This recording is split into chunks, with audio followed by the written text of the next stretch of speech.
খুবই ভালো খবর আছে বাংলাদেশের জন্য। আমি নিজেও ব্যক্তিগতভাবে খুশি, নিশ্চয়ই আপনারাও খুশি হবেন। সেটি হচ্ছে বাংলাদেশ আনুষ্ঠানিকভাবে জানিয়েছে চীন থেকে যে-10 বিমান কিনবে। এই যে-10 বিমান ভারতের যে সবচেয়ে আধুনিক বিমান তাদের হাতে যা আছে রাফাল বিমান, তার চেয়ে অনেক বেশি শক্তিশালী এবং তার চেয়ে বেশ কার্যকরী। গত বছর পাকিস্তানের সাথে ভারতের যে যুদ্ধ হয়েছিল, সেই যুদ্ধে পাকিস্তান যে-10 বিমান ব্যবহার করেছিল এবং এই বিমানের কাছে পরাস্ত হয়েছিল ভারতের রাফাল বিমান। বাট রাফাল বিমানের চেয়ে যে-10 বিমানের দাম কম এবং এটা চীনা প্রযুক্তি। বাংলাদেশ সরকারের পক্ষ থেকে আজকে সরাসরি এই বিষয়ে একটা ঘোষণা দেওয়া হয়েছে। এই ঘোষণার পর আমার জানা মতে ম্যাক্সিমাম মানুষের ভেতরে এক ধরনের খুশি আনন্দের জোয়ার বয়ে গেছে। বাংলাদেশ সরকার যে কাজ করছে তাতে অন্তত এই চীন থেকে যে-10 বিমান কেনার ব্যাপারে জনগণের ব্যাপক সমর্থন আছে, এতে কোনো সন্দেহ নেই। পক্ষান্তরে আমাদের প্রতিবেশী একটি দেশের কপালে চিন্তার ভাঁজ পড়েছে, সে কথাও হয়তো বলতে হবে। সুপ্রিয় দর্শক, আসসালামু আলাইকুম। আপনাদের সবাইকে স্বাগত জানাচ্ছি আজকের টক উইথ সিরাজ ইনসাইটের আলোচনায়। আপনাদের সঙ্গে আছি আমি সিরাজুল ইসলাম। দর্শক, আজকের ভিডিওতে মূলত এই যে-10 বিমান কেনার প্রসঙ্গটা, বাংলাদেশ সরকারের অবস্থান, চীনের অবস্থান, এ ব্যাপারে আঞ্চলিক ভূ রাজনীতির নানা সমীকরণ, ভারতের অবস্থান, তাদের মনোভাব, এ সমস্ত বিষয় নিয়ে মোটামুটি বিস্তারিত আলোচনা করার চেষ্টা করব।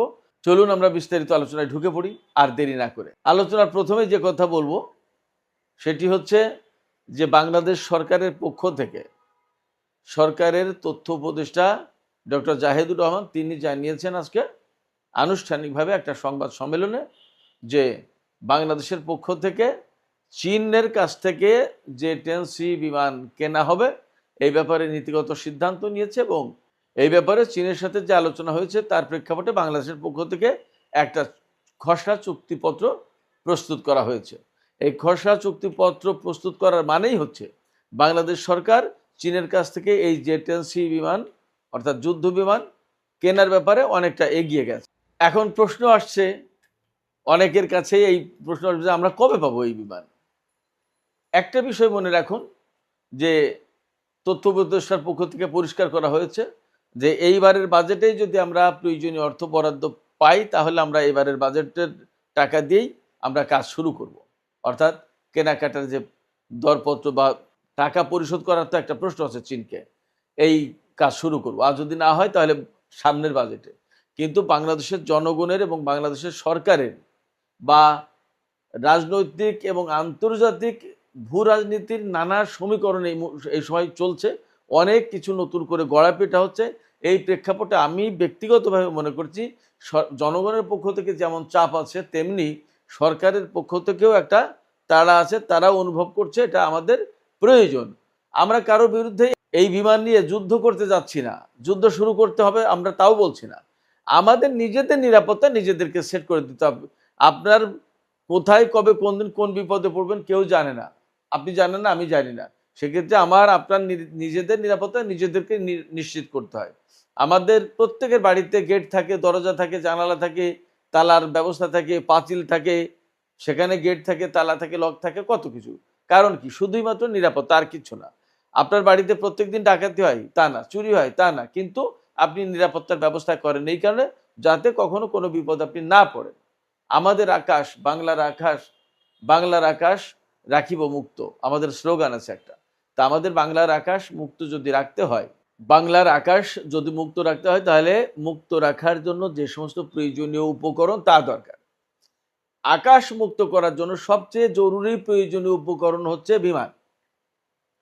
বিমান প্রতিরক্ষা ব্যবস্থা বা আকাশ প্রতিরক্ষা ব্যবস্থা এবং বিমান শক্তি। তো বিমান বা আকাশ প্রতিরক্ষা ব্যবস্থা এই সমস্ত, এটা একটার সাথে একটা অনেক কিছু রিলেটেড।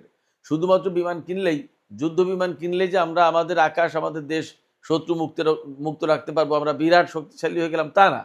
এখানে অনেক কিছু বিষয় আছে। তো যাই হোক, আমি যে কথা বলছিলাম সেখান থেকে ধীরে ধীরে একদম ধাপে ধাপে আসার চেষ্টা করি। সরকারের পক্ষ থেকেও একটা তাড়া আছে, অতএব এই বিমান কেনার জন্য মোটামুটি দ্রুতই চেষ্টা করবে। আমি বিশ্বাস করি যে আমরা হয়তো আগামী 1-2 বছরের ভেতরেই বিমান পাওয়া শুরু করব, এমনটা আশা করা যাচ্ছে। আমাদের বাংলাদেশ সরকারের পক্ষ থেকে কয়টা বিমান কেনা হবে? অন্তত 20টা J-10C বিমান, অন্তত 20টা, আর হয়তোবা সেটা 24টাও হতে পারে। চীন যদি আমাদেরকে কিছু কনসেশন দেয়, আমরা যদি সেভাবে দিন দরবার করতে পারি, আমরা তাদের বন্ধু রাষ্ট্র, আঞ্চলিক রাজনীতির যে দাবা খেলা সেখানে আমরা গুরুত্বপূর্ণ রোল প্লে করতে পারি, এরকম নানা কিছু বোঝানোর ব্যাপার, ডিপ্লোম্যাটিক টেবিলে আলাপ আলোচনার ব্যাপার থাকে, এই সমস্ত যদি আমরা করতে পারি তাহলে হয়তো আমরা আরও কিছু কম দামে আরও বেশি কিছু বিমান কিনতে পারি। এখানে দামের প্রশ্ন যখন আসলো তখন আমি একটু বলেই রাখি, একটা J-10C বিমান, এই বিমানের দাম পড়বে প্রায় $60 মিলিয়ন। তার মানে 20টা যদি J-10C বিমান কেনা হয় তাহলে $120 কোটি দাম পড়বে, মোটামুটি একটা ভালো বাজেট। তবে একথা ঠিক যে রাফাল বিমানের সাথে J-10C বিমানের তুলনা করা হয়, সেই রাফাল বিমানের চেয়ে সামরিক সক্ষমতার দিক দিয়ে J-10C বিমান বেশি শক্তিশালী, বেশি সক্ষম যুদ্ধক্ষেত্রে, এটা প্রমাণিত। অথচ রাফালের চেয়ে প্রায় অর্ধেক দাম। একটা রাফাল বিমানের দাম $120 মিলিয়ন, অর্থাৎ $1,20,00,000, অর্থাৎ $12 কোটি। আর সেখানে একটা J-10C বিমানের দাম আপনার $6 কোটি। মানে এখানে পার্থক্যটা প্রায় অর্ধেক। ভারতের যে রাফাল বিমান ফ্রান্স থেকে পাওয়া সেই বিমানের চেয়ে J-10C বিমানের দাম জাস্ট অর্ধেক, অথচ কার্যকারিতায় বেশ ভালো। মানে কি, আমাদের আঞ্চলিক ক্ষেত্রে রাফাল বিমানটাই সবচেয়ে আধুনিক বিমান, সেই বিমানের চেয়ে বেশি কার্যকরী বিমান J-10C। তাহলে $60 মিলিয়ন, অর্থাৎ অর্ধেক দামে যে আমরা পাচ্ছি সেটা তো যথেষ্ট ভালো দাম। প্রশ্ন হচ্ছে, এই যে আমরা J-10C বিমান কিনবো, সেই বিমানটা আমাদের জন্য আসলে কতটা উপযোগী, কতটা কার্যকরী।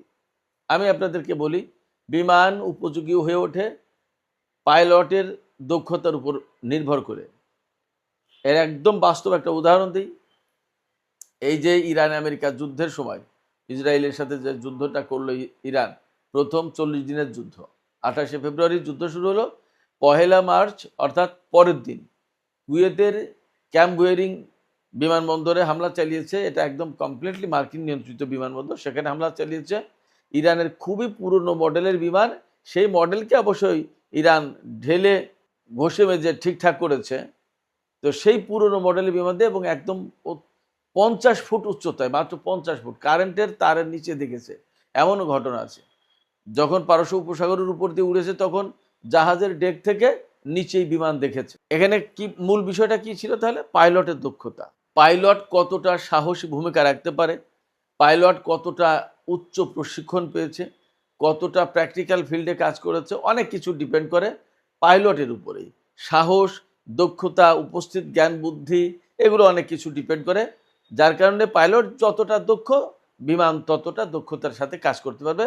মূলত অবশ্যই টেকনোলজি তো একটা ব্যাপার আছে। আপনারা যদি খুবই পুরনো মানধাতারা বলে টেকনোলজি দিয়ে একটা বিমানকে আধুনিক বিমানের সাথে যুদ্ধ করতে পাঠান, তাহলে সেটা টেকা মুশকিল। এখানে যেমন দক্ষতার ব্যাপার, তেমনি টেকনোলজি হাই কোয়ালিটির একটা প্রশ্ন আছে। হাই টেকনোলজি হলে তখন সহজেই ভালো কিছু করা যায়। এই বিমানের সক্ষমতা 4.5 জেনারেশনের সমতুল্য। এখানে অ্যাভিওনিক্স, তারপরে রেডার সিস্টেম, তারপরে ডেটা লিঙ্ক, আদার আরও যে সমস্ত জিনিস আছে, যে সমস্ত টেকনোলজি থাকে, তা সবই 4.5 জেনারেশনের। এবং 4.5 জেনারেশনের বিমান কিন্তু রাফালো, তো তার চেয়েও এটা এগিয়ে। তার প্রধান যে কারণ, তার ভিতরে একটা হচ্ছে এই বিমানে PL-15 এই মডেলের ক্ষেপণাস্ত্র ব্যবহার করা যায়। PL-10, PL-12 এবং PL-15 এই 3 রকমের ক্ষেপণাস্ত্র ব্যবহার করা যায়। এর ভেতরে PL-10 হচ্ছে স্বল্প পাল্লার ক্ষেপণাস্ত্র, PL-12 হচ্ছে মাঝারি পাল্লার ক্ষেপণাস্ত্র, আর PL-15 এই মডেলের ক্ষেপণাস্ত্র হচ্ছে দীর্ঘ পাল্লার ক্ষেপণাস্ত্র। এটা সম্ভবত 300 থেকে 500 কিলোমিটার দূরের লক্ষ্যবস্তুতে আঘাত আনতে পারে। এটা সব এয়ার টু এয়ার, অর্থাৎ বিমান থেকে বিমানে, আকাশ থেকে আকাশে নিক্ষেপযোগ্য, অর্থাৎ বিমান লড়াইয়ের জন্য এই ক্ষেপণাস্ত্রগুলো। এছাড়া আরও বেশ কিছু ক্ষেপণাস্ত্র এই বিমান থেকে ছোড়া যায়। CM-400 AKG, এটা বিমান থেকে জাহাজ ধ্বংস করার কাজে এই ক্ষেপণাস্ত্রটা খুব কার্যকরী। আর একটা ক্ষেপণাস্ত্র এই বিমান থেকে ব্যবহার করা যায়, C-802A। এটা অ্যান্টিশিপ মিসাইল। এই মিসাইল জাহাজ বিধ্বংসী অর্থাৎ জাহাজ ধ্বংস করার কাজে ব্যবহার করা হয়। LS-6 প্রিসিশন গাইডেড মিসাইল, বুঝতে পারছেন, খুবই নিখুঁতভাবে হামলা করতে পারে গাইডেড মিসাইল। এটা J-10C বিমান থেকে ছোড়া যায়। আর KD-88 এটা এয়ার টু সারফেস অর্থাৎ আকাশ থেকে ভূমিতে হামলা চালানো যায়। অর্থাৎ এই বিমান দিয়ে KD-88 মডেলের ক্ষেপণাস্ত্র দিয়ে ভূমিতে মাটিতে থাকা লক্ষ্যবস্তুতে আঘাত করা সম্ভব। তার মানে এই বিমান ওই যে বলা হয় মাল্টি রোল ফাইটার জেট, বহু রকমের ভূমিকা পালন করতে পারে। সে এয়ার টু এয়ার লড়াই করতে পারে, তারপরে air to antiship, air to ship অর্থাৎ জাহাজ বিধ্বংসী, সমুদ্রে জাহাজ বিধ্বংসী ক্ষেপণাস্ত্র সে ব্যবহার করতে পারে। আবার আকাশ থেকে মাটিতে লক্ষ্যবস্তু, ধরুন একটা বিমানবন্দরের উপর হামলা চালাবে, অনেকগুলো বিমান হয়তো সারি সারি দাঁড়ানো আছে, হেলিকপ্টার দাঁড়ানো আছে অথবা হ্যাঙ্গারের ভিতর আছে, সেই জায়গায় সে এই ক্ষেপণাস্ত্র হামলা চালাতে পারে এই বিমান দিয়ে। অর্থাৎ এই বিমানটা খুবই কার্যকরী একটা বিমান, 3 রকমের ভূমিকা সে পালন করতে পারে। আমরা যখন এই বিমান হাতে পাবো তার আগেই বাংলাদেশের পাইলটদেরকে চীনে গিয়ে প্রশিক্ষণ নিতে হবে এই বিমান চালানোর ক্ষেত্রে। এই বিমান চালানো শিখতে হবে, প্রশিক্ষণ নিতে হবে এবং এক্সপার্ট হয়ে উঠতে হবে। তারপরে আমরা আমাদের দেশে যখন এই বিমানের চালান আসা শুরু করবে তখন আমাদের সেই সমস্ত দক্ষ পাইলট তারা এখানে আবার চালাবে, পরীক্ষা নিরীক্ষা করবে, সচল রাখবে অর্থাৎ বাংলার আকাশ মুক্ত রাখার জন্য। তখন তারা আরও বেশি দক্ষ হয়ে উঠবে এই বিমান যখন তাদের হাতে এসে পৌঁছাবে। এই বিমান কিনলেই হবে না, এই বিমানের সাথে প্রয়োজনীয় মডেলের ক্ষেপণাস্ত্র, গাইডেড মিসাইল যা যা দরকার সে সমস্ত সবই আমাদের কিনতে হবে।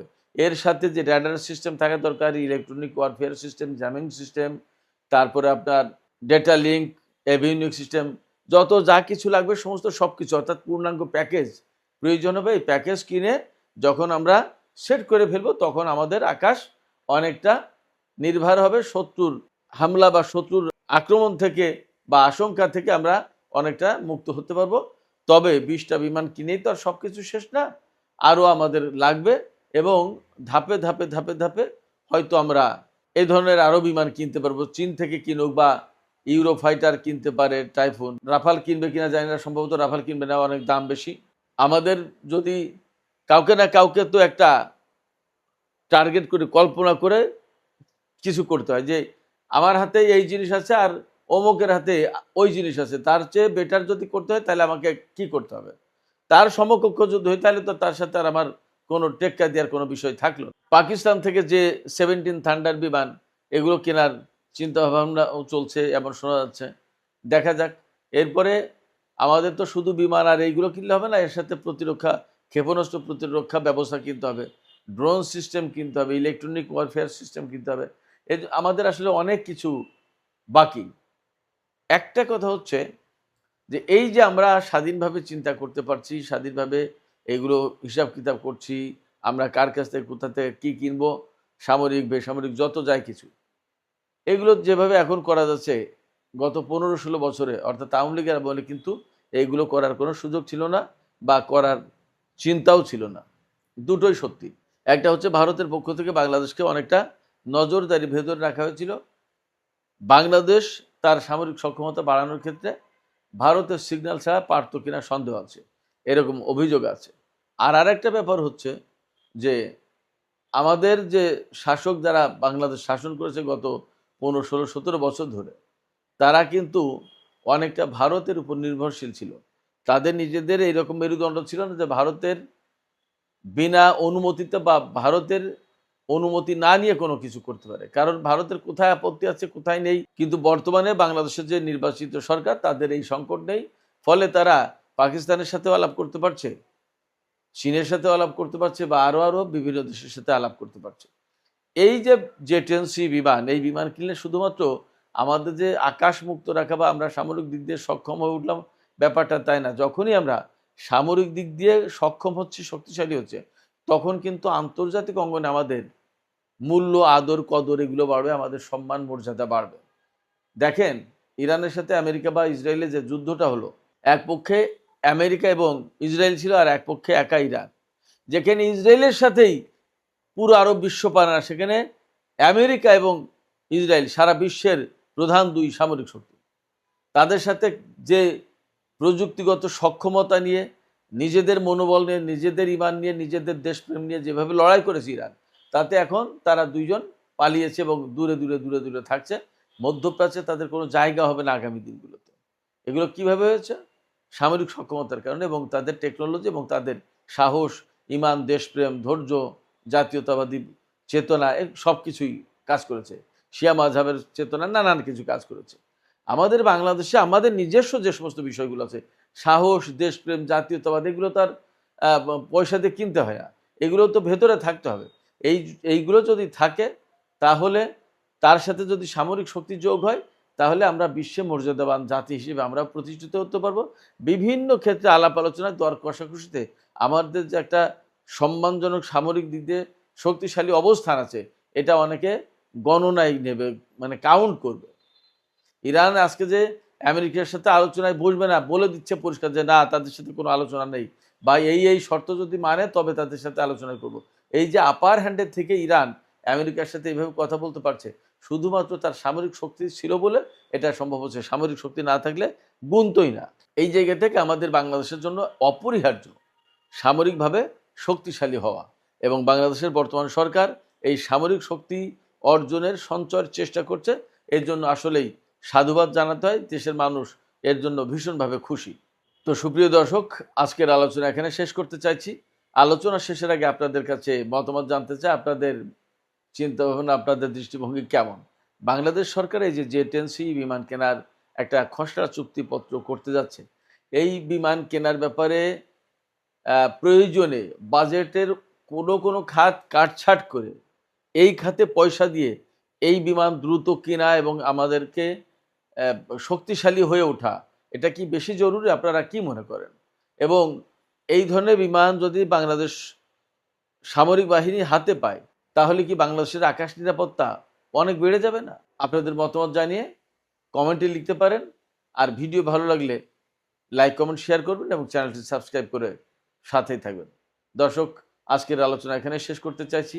আপনারা সবাই অনেক অনেক ভালো থাকুন। আল্লাহ হাফেজ।